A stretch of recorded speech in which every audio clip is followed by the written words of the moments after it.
Hola, vamos a ver el caso de negocio del curso, en referencia al dominio. Este material ha sido elaborado por Susan Yin y José Díaz. El caso se llama Reward Dining. Vamos a ver de qué trata el caso, eh, aplicaciones del dominio Reward Dining. Vamos a ver casi toda la arquitectura que va a estar involucrada, qué servicios va a soportar Reward Dining y el esquema de base de datos propuesto para esta aplicación. Este es un caso de negocio real, ¿no? Ahorita lo vamos a ver. Reward Dining. Los laboratorios, como habrán visto al descargar el material, se centran justo en este caso de negocio. Este caso es especial porque permite aplicar mucho de los proyectos de Spring. Spring Core, Spring JDBC, Spring Web, Spring JMS, Spring JMX, Spring Web Services y así algunos otros proyectos más que vamos a ver. Entonces, primero hay que conocer el caso, sino de qué podemos nosotros hablar, ¿no? Un overview del dominio, el problema, si lo hemos recortado, si lo hemos aterrizado a un escenario, ¿no? Y, y vamos para adelante, a ver, vamos para adelante. Overview del dominio. ¿Has escuchado de la compañía Upromise? Upromise es una compañía que permite ahorrar fondos para nuestros beneficiarios. Si ustedes hacen clic en esta ventana, en este link, lo va a llevar a la página web de Upromise, una empresa que está ubicada en Inglaterra, ¿no? Que básicamente su negocio es armar una red de personas naturales como nosotros y personas jurídicas o empresas como boticas, restaurantes, gimnasios. Y generalmente nosotros nos movemos en ese mundo, ¿no? Consumimos, compramos en estas empresas. Pero al estar todas estas empresas y nosotros mismos como usuarios en esta red, entonces, como nunca antes había pasado, un porcentaje de nuestras compras, de nuestro gasto, se va a un fondo dentro de la red Upromise para nuestros beneficiarios. Para los casados serían nuestros hijos, ¿no? De manera que cuando pase más unos cuantos años, digamos, este chico ya está en sus 17, 18 y necesita esa plata para sus estudios, lo puede aplicar sin ningún problema porque el padre no puede retirar ese dinero. Entonces, el caso es muy amplio. Definitivamente no nos alcanzaría para ver todos los escenarios posibles, así que el dominio, el problema se va a restringir a restaurantes que estén afiliados a la red Upromise. Y por lo tanto, nosotros tendríamos que tener una cuenta en Upromise y beneficiarios, ¿no? Entonces aquí la figura de Vela Todo, un padre que va a un restaurante con los amigos, nos vamos a tomar al bar unas cervecitas, unas gaseositas y consumimos. Gasté $100. Lo pago con mi tarjeta de crédito, como lo ven en la mano de Key. Y ese dinero, ¿no? Ese dinero ya me está generando a mí un beneficio. Porque el restaurante también pertenece a la red, ¿no? No astutamente voy y aprovecho eso. Finalmente, voy, pago con mi tarjeta de crédito y el beneficio se va a dar a mis beneficiarios, como ven, Key, padre de Anabel, y tendría ese beneficio. Entonces, como han visto, en el mundo real, un Promise puede hacer obviamente más que contribuciones por cenas, que son dining, ¿no? Cenas, pero podemos recibir también contribuciones por comprar en boticas, gimnasios o cualquier otro tipo de negocio de la red Upromise. Pero para este curso solamente vamos a abarcar un subconjunto, ¿no? El reward dining, ¿no? O sea, cenas en restaurantes. Vamos a ver en todas las sesiones que vienen adelante que se puede aplicar Spring en muchos escenarios. Entonces el caso, ¿cómo empieza? Todos los restaurantes cada cierto tiempo van a enviar en un archivo de texto usando una aplicación de su lado que se llama Dining Batch Processor. Imaginemos una aplicación cliente servidor o web, lo que sea. Pero ahí carga ese archivo y lo envía a Upromise. Del otro lado de Upromise tiene que haber alguna interfaz, algo que esté esperando recibirse, ¿no? Que va a recibir la información y obviamente asociamos esa llamada a un método que recibe, por ejemplo, una cena.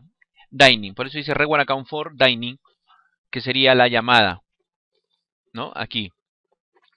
Pero ese dining se va a alimentar los atributos que tendría esa clase de cada uno de los datos que hay en este registro, si lo queremos llamar así, ¿no? Una cantidad, la tarjeta de crédito involucrada, el número local y la fecha. De manera que se procese para esa transacción todos los beneficios que se tenga. Obviamente ya nos imaginamos que hay un padre con un número de cuenta, ¿no? Un nombre y tiene tarjetas de crédito asociadas a él.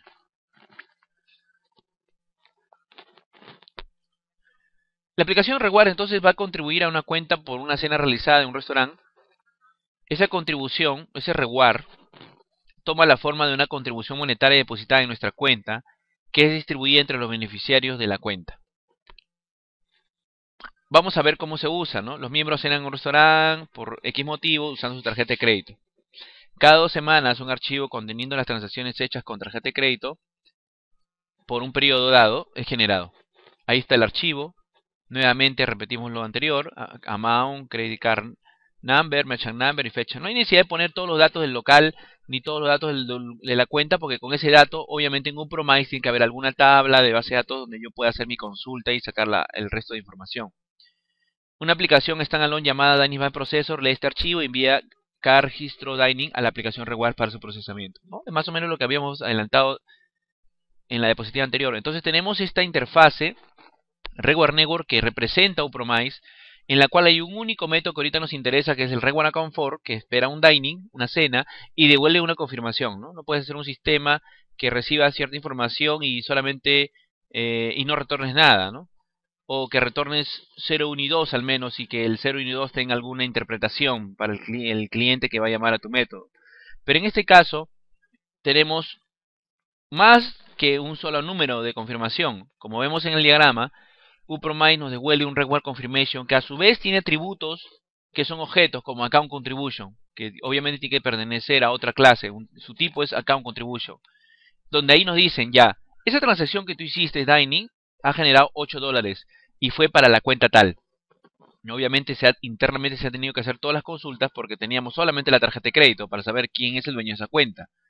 Y después, también dentro del Reward Confirmation, dentro de Account Contribution se tiene que tener al menos una lista, ¿no? Porque puede haber padres que tengan un hijo, 2 hijos, 3 hijos, 12 hijos, dependiendo, ¿no? El padre. Y esos hijos también se tienen que representar de alguna manera, ¿no? Entonces la distribución sería una clase que representa a qué beneficiario, qué cantidad, qué porcentaje definió el padre y qué total va a acumular a la fecha, ¿no? Por ejemplo, en el gráfico deducimos que Anabel es la mayor. Y eso es lo que pasa, ¿no? Entonces, hay una fecha en que se da la cena, 2 semanas después se da la confirmación, ¿no? Cuánto tuve, el procesamiento y la confirmación, ¿no?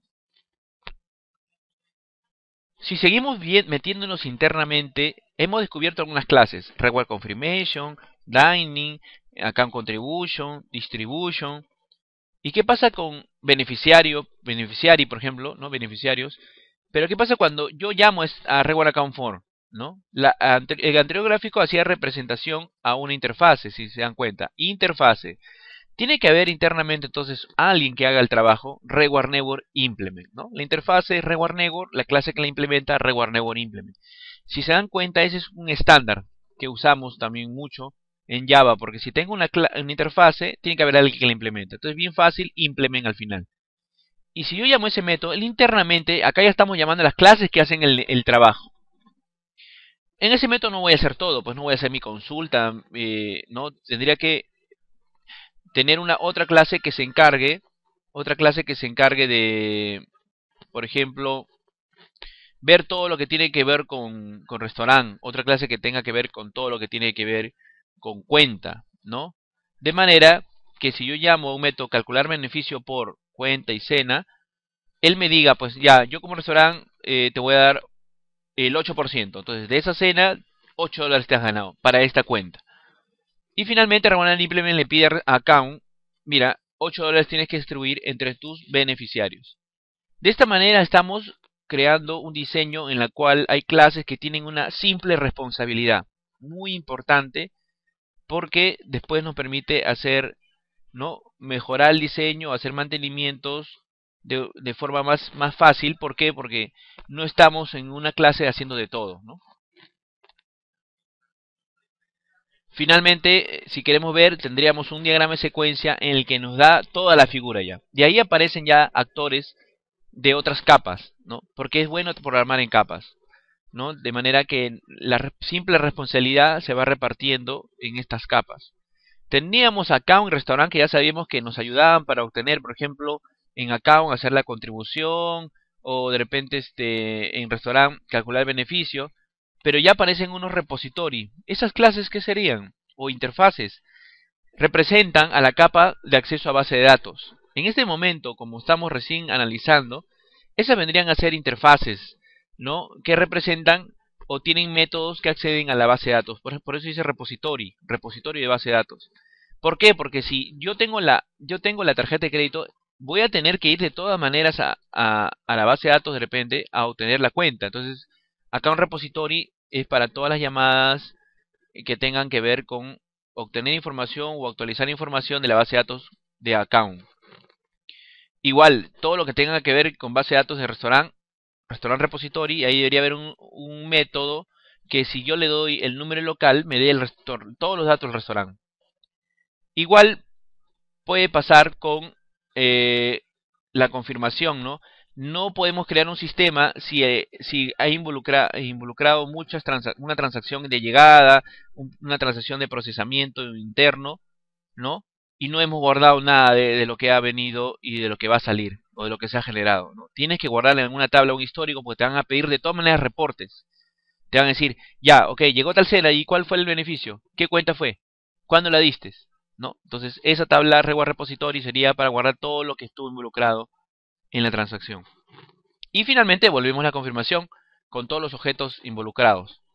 Si queremos ver un esquema de base de datos sería así, ¿no? Una tabla account que tiene tarjetas de crédito, están los beneficiarios. Miren cómo el beneficiary, de account beneficiary, sabe quién es su padre, qué nombre tiene el hijo, qué porcentaje. El padre cuando uno llena o saca un seguro uno pone, ¿no? Pone un porcentaje, dice, yo, si pasara algo, ¿no?